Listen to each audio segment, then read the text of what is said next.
What is up, YouTube? It's Cash Out Alex. For those who don't know me, I'm a 21-year-old who's made hundreds of thousands of dollars online, but a lot of people don't talk about the money they've lost. And I've also lost hundreds of thousands of dollars in this online journey. And today I'm going to be breaking down the top 10 things I learned. I wrote down a bunch of stuff on my notes app, so I'm going to go crazy. It's going to be extremely raw. I'm not going to hold anything back. From getting scammed, building up a skill that eventually died out, business partners backstabbing me. And I just want to sit down and talk to you guys today like I was talking to my, 15, 16, 17, 18-year-old self. And I feel like you guys will be able to get a lot of insight from it. So the first question I have written down is, a lot of these questions are actually from Instagram. So if you don't follow me on Instagram, you can do that now or later at the end of the video. Cash out 4LEX.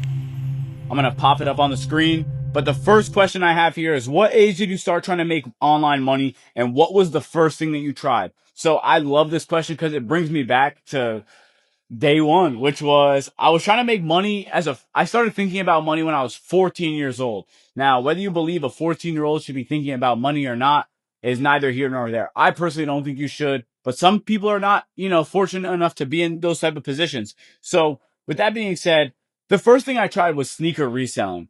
And I actually paid somebody to learn how to sneaker resell. And that actually ended up being one of my greatest investments to this day. It built me an insane amount of connections, an insane amount of money, and an insane amount of skills.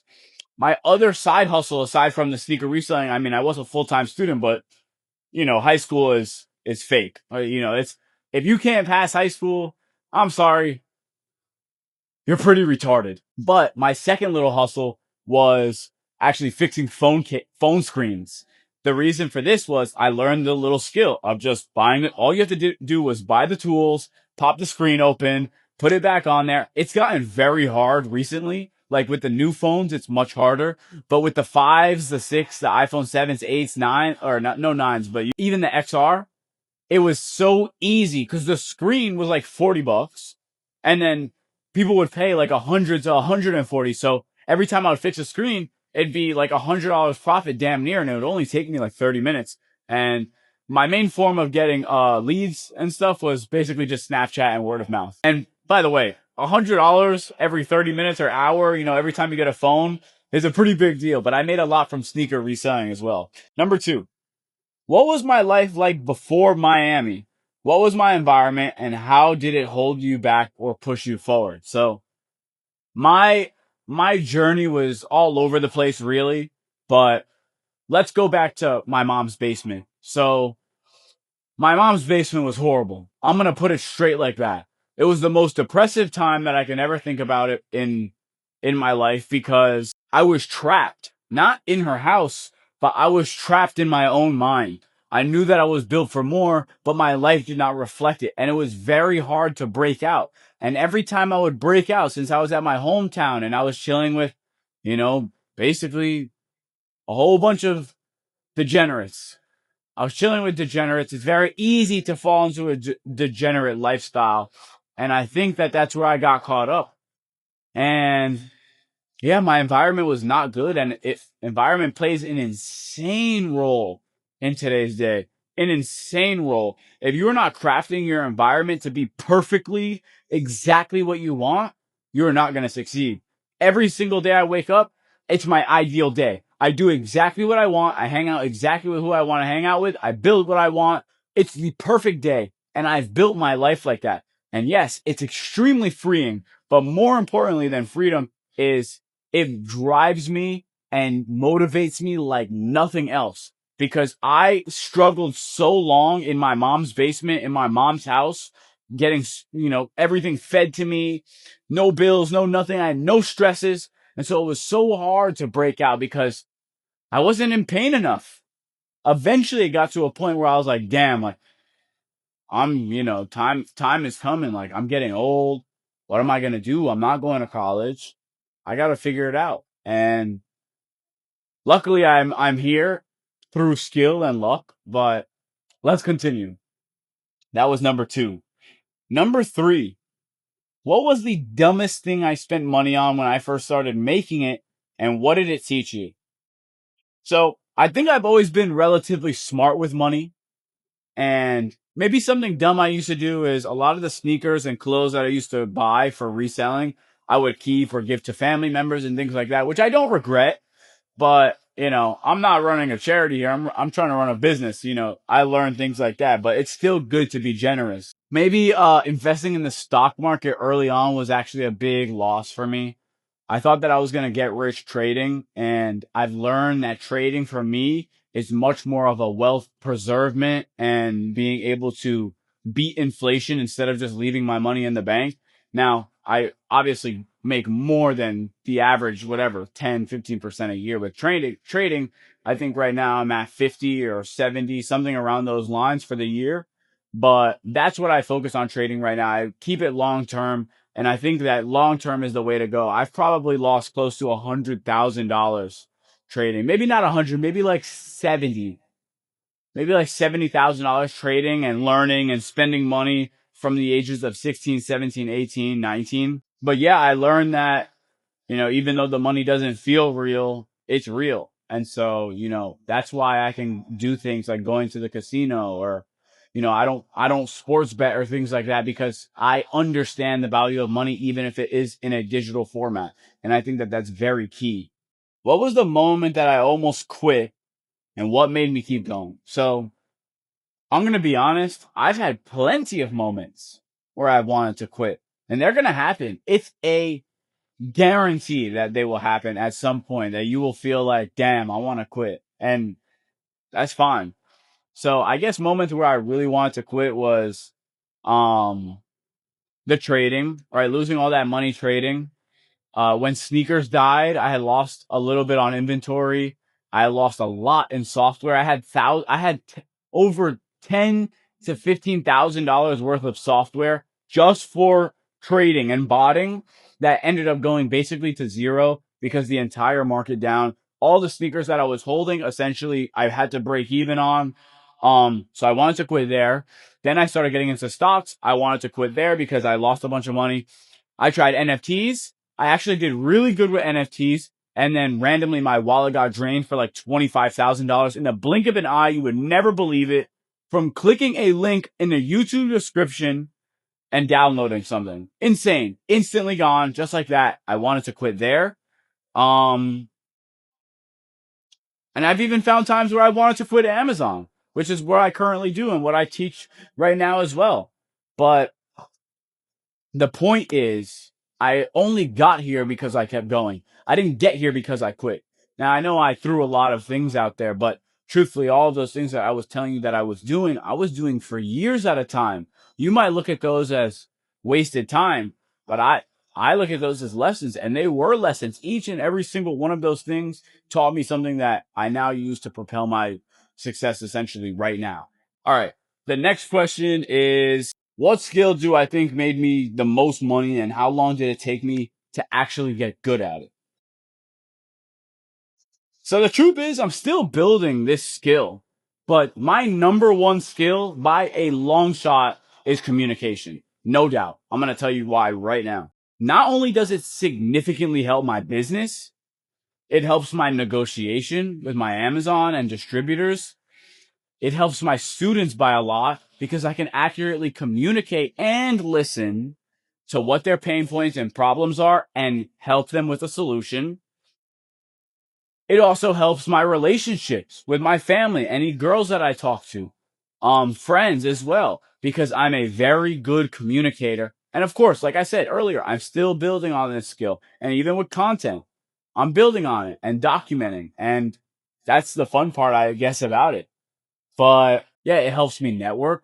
People like to see that you have a good head on your shoulders, that you're able to adapt in certain situations, and that you can think very quickly and accurately. It's a very important skill to have. Personally, me, I feel like if you're a bad communicator, you're dumb. That's just what I feel. We communicate every single day. We're texting every single day. We're FaceTiming every single day. Some of us are making videos every single day. You're talking in real life every single day. How could you be bad at communication? You do it probably more than anything aside from breathe air. It's a really good skill to build. Trust me. Number 6. Who is the most important person in my journey? someone who changed the direction of my life either positively or negatively. So I'm going to be honest here. I'm going to be brutally honest. Nobody except for God and myself. Now, I'd like to say my mom, but the truth is, everybody aside from me is unreliable at least 1%. And with that being said, it is not smart in a business realm to rely on others when you don't have to. The reason I say this is no one is perfect and no one's actually 100% reliable. Not even me. But what happens when it's just me and God? That means everything that goes wrong is my fault no matter what. I have nobody to blame. Everything that goes wrong, I can learn from. And so with that being said, I can always continue to keep learning and learning and learning because I don't have any excuses. I can't say, oh, it was his fault. Oh, it was her fault. Oh, they didn't give me this in time. Oh, they didn't build this how I wanted to build it. No, it's my fault because I didn't set this. I didn't say this. It's always going to be me. Now, the reason I say God is God allows you to have a ridiculous amount of faith. Now, faith is an important part of my spirituality, but building faith is also a skill that nobody talks about. So if you have the skill of faith, of good faith, having a strong foundation and you're good at having faith, that's a necessary skill in order to succeed in business. Because business and your relationship with God, there's a lot of similar points. For example, when I'm in business, I don't always know my next step. Sometimes I do. Rarely I don't. All I know is what can I do today? What can I do tomorrow? What can I do next week? I don't know what I'm going to be doing in 6 months. It always changes. And that's faith. Because if I'm stuck on this one thing and I'm overthinking, and it can turn into a very bad mess. And God, same thing, right? My spirituality. I don't know what it looks like sometimes. Sometimes I don't know why things happen, but I have enough faith to know that it's all part of the plan. And so putting it on him and allowing and me building the skill of faith it's a win-win. It really is. What's something that I believed about money or success when I was younger that turned out to be completely wrong? This one kind of sucks because I feel like everybody can relate to this a little bit. When we were kids, you can't tell me that we all didn't think that we were going to be successful superstars, right? We thought we were going to be in the NBA, the NFL, the MLB, whatever it is, soccer, FIFA, whatever they call it. And it kind of sucks because as you get older, you start to realize that those chances are legitimately harder than the lottery. It is harder than it. You're more likely to win the lottery than do any of those fields. So you start to lower your expectations and you start to settle. And over enough time, as you start getting older, you keep settling and settling and settling and settling and settling. And then that just becomes your lifestyle because that's what you thought was normal. Now, that's the bad news. The bad news is you can go that route where, it gets kind of upsetting that you don't achieve your dreams and goals the way that you expected to as a child, but it's also still worth every penny to try. It's so worth trying to get wealthy and get rich in today's day and age, especially with online money. Like, dude, right now, if you're a child, not a child, but if you're a kid like me, if you're 18, 19, 20, 21, a little bit older, whatever, you have to understand this is your shit. This is your shit right here. Now, I say that because think about your parents. Your parents had real estate. Real estate was their way out. If they didn't capitalize on real estate in their time, they're cooked. They're cooked right now, most likely. What about your parents' parents? They had the warehouse boom. All the inventions were being made. And right out of college, they'll get a job. Boom. Instantly making a bunch of money. They can afford housing. Same thing. Kind of the same thing with real estate, things like that. The internet is our stuff, bro. The internet is for the kids. We were born with an iPad in our hand, sadly, but that's what it is. That's the truth. And we know how to work all this stuff. AI is coming in and it's getting more complex than ever. And 30-year-olds have no clue how to work it. No clue. So if you can't figure out how to make some type of money with this new internet scene, I'm sorry, you're not going to make it. There's not going to be another thing aside from the internet. The internet is good. As soon as the internet gets established, like right now, think about all these little companies that are popping up. Boom, boom, boom. Speaking of poppy, right? It's like a drink. $1 billion sold for $1 billion randomly. What about another thing, right? Influencers do it. There's so many things that are just popping up, making a bunch of money, popping up, making a bunch of money because of the internet. It is the internet boom. We are still in the internet boom. I don't know how people are not capitalizing on it every single day.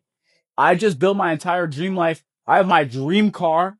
I'm in my dream apartment in Miami, my high rise. I'm about to move to my dream house. Guess what? From clicking buttons online. I have no boss. No one's breathing down my back. No one tells me when to clock in, when to clock out. I do whatever I want. I wake up at any time that I want. I have the at what point in time was a 21-year-old allowed to do this? At what point? So if you're not capitalizing, I don't even think that was the question. I think that, what was the question? Okay, it was what was completely wrong that I turned out to eat. Okay, so I thought it was easier than it actually was. And I thought I didn't have to put as much work to get the result that I wanted. In fact, I had to put way more work for a worse result than what I anticipated in my head. And you probably did the same. And you know what? It's fine. Because even if that's the case, it's still worth getting rich. Like I said, it's still worth trying everything that you possibly can in order to make the most amount of money that you can while you're young and while you still have the energy and the time and very little responsibilities and probably not too much debt. All right. Question 8. That was a long question. I'm sorry. We're almost done. We got 2 more. What does a day in my life actually look like? Not the highlight reel, the real version of Alex. All right. I'll tell you. The real version of me wakes up, like I said, at any time that I want. Usually it's around 6 or 7 a.m. I probably scroll for 15, 30 minutes. And then after I get out of bed, I'm hyped.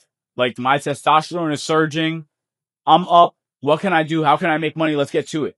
I instantly jump out of bed. I'll brush my teeth. I'll eat food if I can, make it quick enough. If not, I'll fill up a cup of pre-workout, shake up my drink, throw it in my bag, put all my stuff, make sure they're all charged, head out instantly, hop in my car, and drive to a coffee shop that I probably have never been to before and just start locking in. Why do I do that? I do that because my environment matters a lot. I'm comfortable in my apartment, and that's just the truth. And when I'm in an uncomfortable setting, like, in public at a coffee shop, the only comfortable factor there is my computer. And so my computer becomes my distraction, and it's just me and my computer, and I don't care about anything else. And I just like being in a public setting because I like to play games with myself. I make it competitive, right?